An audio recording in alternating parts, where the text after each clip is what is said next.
Sebelum dilahirkan ke dunia, manusia membuat perjanjian dengan Allah Subhanahu wa Ta'ala yang menciptakannya, bahwa ia akan hidup di dunia dan mengabdi kepadanya. Ia bersedia memegang amanah sebagai khalifah di muka bumi. Namun, banyak manusia yang lupa akan ikrar tersebut dan berjalan jauh dari tuntunannya. Padahal Allah Subhanahu wa Ta'ala telah mengingatkan manusia dalam Al-Quran mengenai tujuan penciptaan manusia. Dan aku tidak menciptakan jin dan manusia, melainkan supaya mereka menyembahku. Quran Surat Al-Zariyat ayat 56. Apakah itu berarti kita harus beribadah sepanjang hari, sepanjang waktu, setiap detik yang kita lalui? Ya, tentu saja, karena kita akan dimintai pertanggungjawaban atas perbuatan kita kelak. Demikian berharganya waktu, Allah Subhanahu wa Ta'ala pun bersumpah demi waktu, demi masa. Sesungguhnya manusia itu benar-benar dalam kerugian, kecuali orang-orang yang beriman dan mengerjakan amal soleh, serta nasihat menasihati supaya menaati kebenaran, dan nasihat menasihati supaya menetapi kesabaran. Quran Surat Al-Asr ayat 1-3.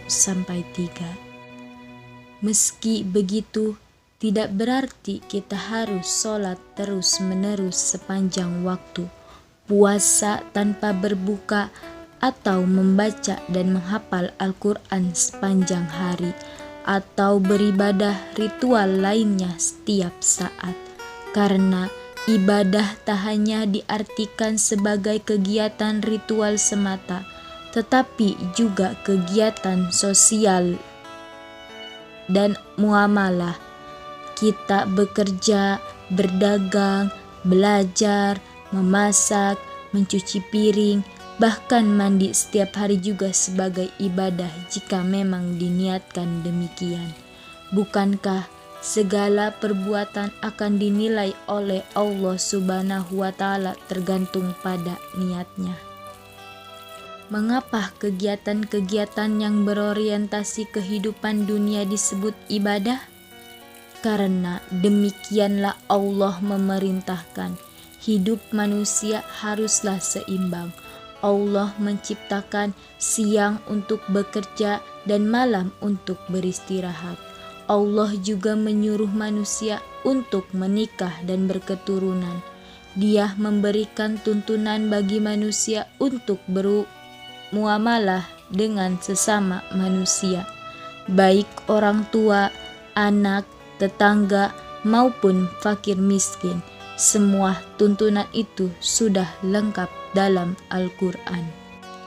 Karena itu, umat Islam hendaknya senantiasa menyelaraskan kehidupan duniawinya dengan kebutuhan hidup akhiratnya, agar ia menjadi orang yang beruntung, tak hanya di dunia, tetapi yang lebih penting lagi kelak di kampung akhirat, tempat kembali yang kekal bagi setiap manusia. Wallahu a'lam bishawab.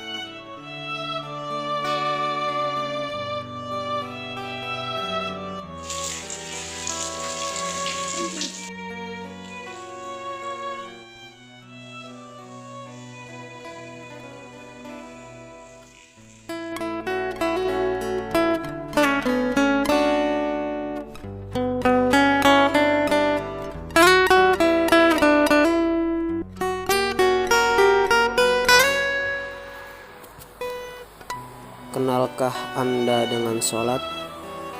Sungguh ia adalah cermin seorang mukmin, pembeda dari para pengingkar, pemisah antara cahaya dan kegelapan. Tahukah Anda apa itu sholat? Ketahuilah, tatkala engkau berlumuran dosa, maka ia adalah pembersihnya. yang menjadikan engkau kembali putih. Sudahkah Anda melakukan sholat? Sungguh ia adalah bakal temanmu kelak. Ia yang akan menghampirimu dan menemanimu dalam kenestapaan azab kubur. Sholat bagi dirinya yang telah mengenali di sana adalah tempat berlabuhnya air mata, sebuah kerinduan yang tak terlukiskan. Wahai saudaraku, kenapa kau tidak mengenali dirinya?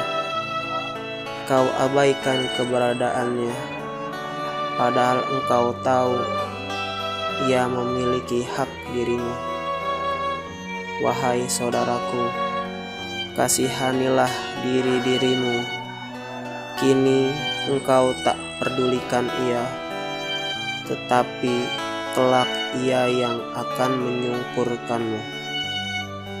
Wahai saudaraku, sungguh ketika napas ini dimintanya, ketika engkau bertelekan kemalasan terhadap ia, engkau kelak hanya meratapi sebagai orang yang kalah. Wahai saudaraku, sholatlah sebelum engkau disolatkan.